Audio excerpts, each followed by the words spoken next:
We're doing better than Code on heroin, Okay, so I know you Um, haven't had that much time to read. Where are you on comics? Have you read anything good lately? so I've been reading. I read the first two issues of Creature from the Black Lagoon. It Who wrote that place novel? takes place years after the first movie. Okay. It's super good so far. It's released by Image and Skybound, which is Robert Kirkman's Yes. imprint. Which also, speaking of, I have been trying. I'm a little behind, but I'm fairly still caught up at the same time with his Energon universe stuff. And then I think yesterday, was it yesterday I sent you the G.I. Joe picture Yes. where they announced G.I. Joe issue 1 by Joshua Williamson and the artist that did Duke with him. Um, it's going to be coming out, I think, November. Uh, I'm pretty sure Baroness is on the G.I. Joe team. That's like, Interesting. yeah, it's like Hawk, Duke, Baroness. I'm like, I don't know. It's really cool. I'm really excited. Like, I think it's gonna be good. Everything from the Energon universe has been really good so far. I like that Cobra Commander has kind of made the Cobra Law stuff as goofy as it all is. Like, they're kind of sticking with it, and I like that. Yeah. So, um, I'm excited about the whole Energon universe, and it's a good jumping on point for Transformers or for GI Joe. Everything reads fairly standalone, but also ties into this bigger universe with both properties. So, And it's wild that G.I. Joe and Transformers have the most goodwill right now because people are mad about Spider-Man. People aren't that happy with Batman right now. That's like the big seller. I seen where Joe Kelly's going to be taking over writing for Spider Man. Don't Okay. know much about him, but Spider Man fans seem pretty mixed as usual. Yeah. They're the hardest, It's been a one of the rough hardest 15 fan years for bases. Spider-Man. So, One of the hardest fan bases to please, and I understand why they do them dirty. Uh, they announced a Mystique comic today. Declan Salvi, however you say his name, is doing it. Um, he's also doing Thundercats for also Image, that's which is right. a really good so far. It's only like 3, 4 issues in. It's super good, and I really like it. Um, they announced a Sentinels comic. Yeah, that looked weird. Those I It didn't looks weird, but also like I'm interested enough into checking it out. I remember when I was like a teenager, they did a Sentinels comic, and I was like, basically the Iron Giant, where like a kid found a Sentinel in a I remember junkyard, that. Yeah. which they also had a Mystique solo comic where she was like a spy and stuff as well. Like, it's kind of funny. It seems maybe they're bringing that whole top back, but I love that comic, so I'll check it out. Like, I got a whole stack of stuff I've been reading, so I just figured we'd see if any of these sparked your fancy. Did you ever read Alpha Flight? yes, I did. Because I think these are kind of fun to collect because like they're not worth anything, so you can get the whole run like relatively easily. Alpha Flight's super cool. It's also funny because one of the YHS guys runs like a comic podcast as well, and it's called like Gotham City Tonight, and he's from Canada, and he like shields Alpha Flight so Really? hard. Oh, wow. So there's actually some Canadian pride for that. That's funny. Oh yeah, like they're very like every Canadian he's had on there, like they shield Alpha Flight so hard, and I love seeing it. I'm just like, oh, this is so cool. That's fun. Okay, so the way I mostly collect now is I just buy mystery boxes. And they just gave me a ton of 90s Chuck Dixon Robin. And God, he was so good in the 90s. It Like really was. everything he wrote in the 90s was so good.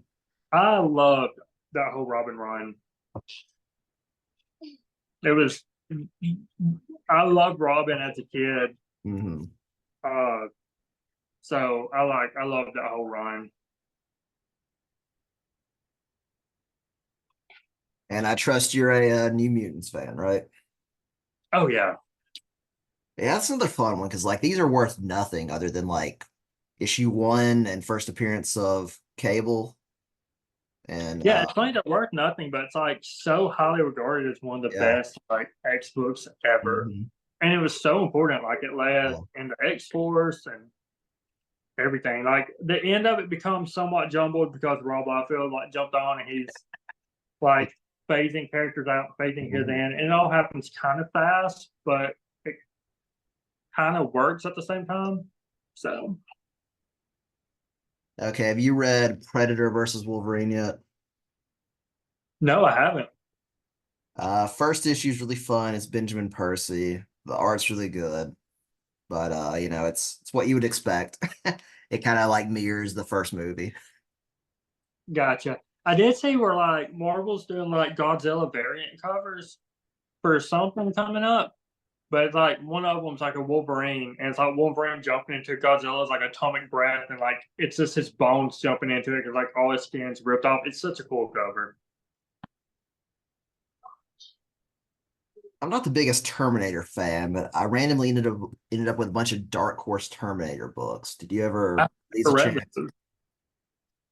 I'm intrigued, but yeah, I'm not sure I'm gonna go dig into it too heavily. But it wasn't bad. How about 90s Wonder Woman? You ever collect these? I did, and Wonder Woman's a weird character to read. Like I feel like a lot of people don't get her right. Hmm.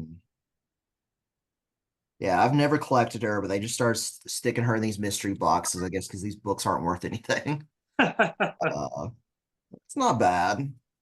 It's just Do you crazy. ever get like one book at least that's worth kind of something in those? Yeah.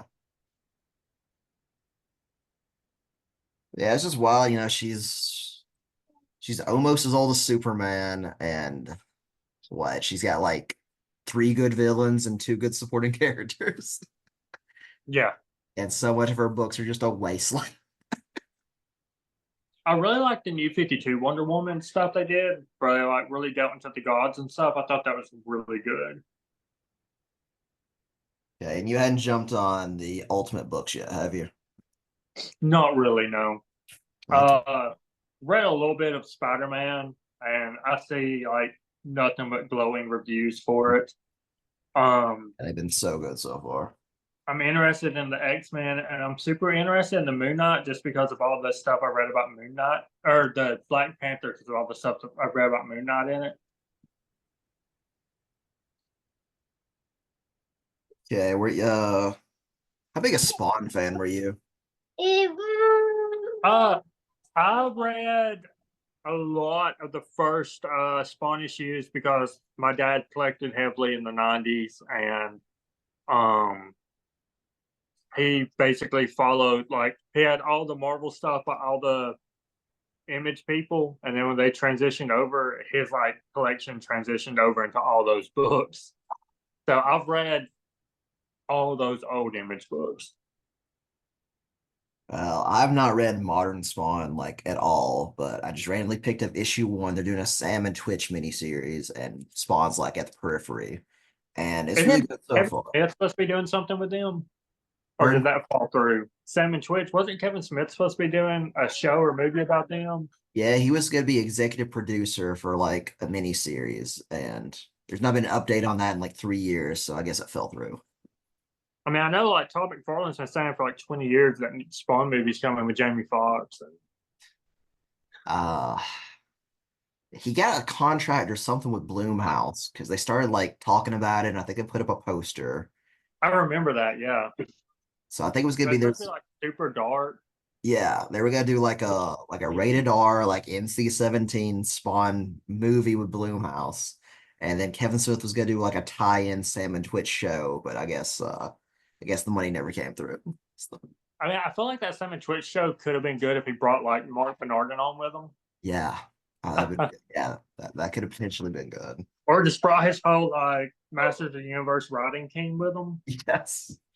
Because like, God, I was rewatching that show because it's so quick to rewatch Revelation and Revolution, Hmm. and like me and the boys rewatched it, and God, it's so good. Yes. And like Lena Headey will always be like for now on, like anytime I think of like Evil Lynn, like she will be what I think of. You know, they give all the good characters a spotlight in that show. Like that's underappreciated. They showed everybody in that show, like everybody's in that show. Yeah.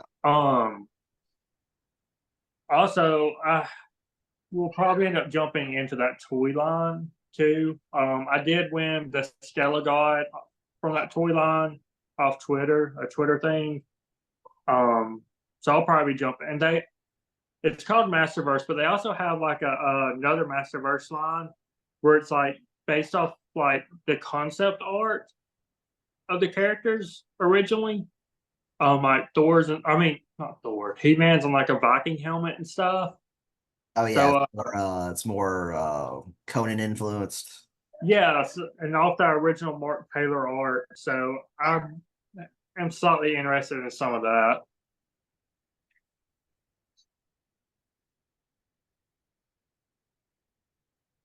So I just randomly picked this up. I need to see if this is gonna be an ongoing series. You ever read anything from Zenoscope, the comic publisher? That's like a really small publisher.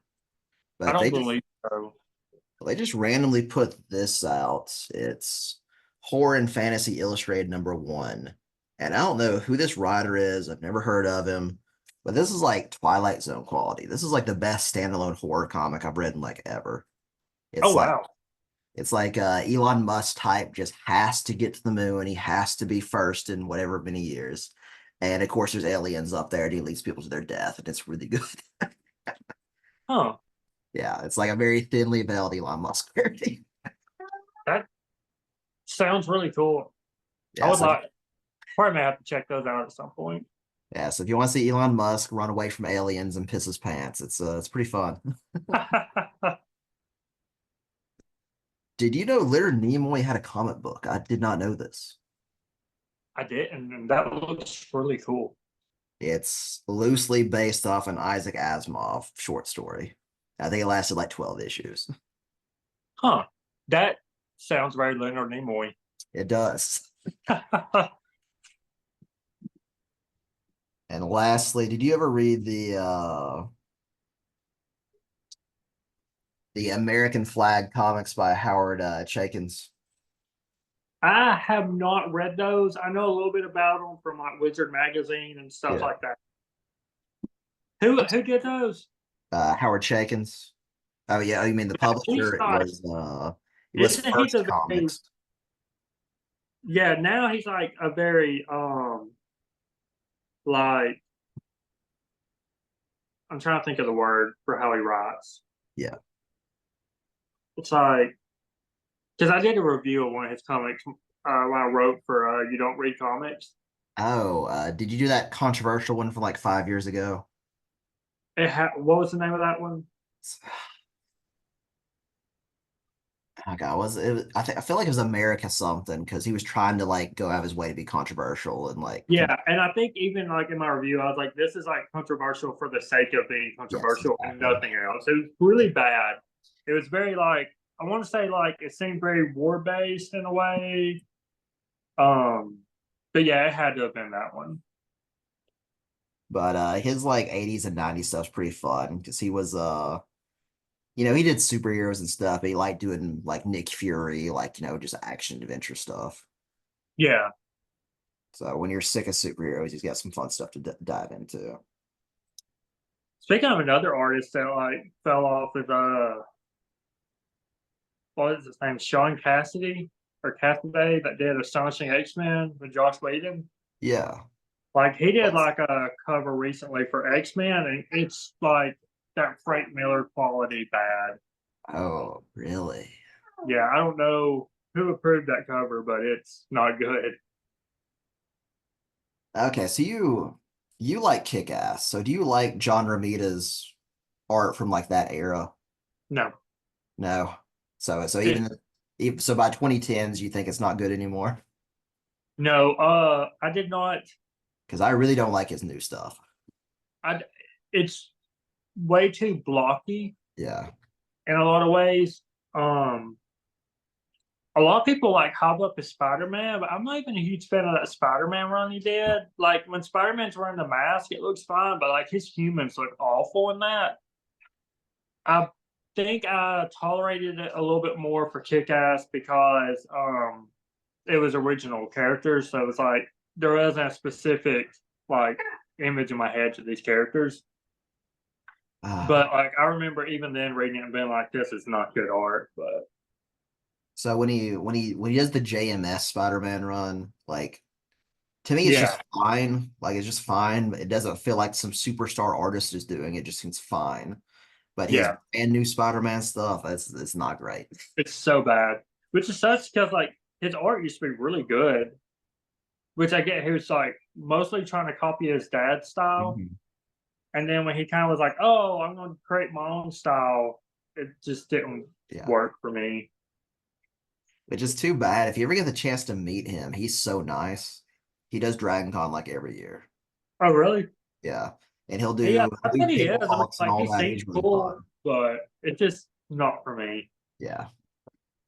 But I mean, like obviously that don't matter because it keeps getting work. So I mean, Yeah. Somebody likes it. yeah. But yeah, no, And he has massive defenders online. So it's just funny when you see him in person, he's signing covers and stuff. Kick Ass is as recent as any of the posters are. Like there's nothing past like 2012. So I guess he knows that's not what the collectors want.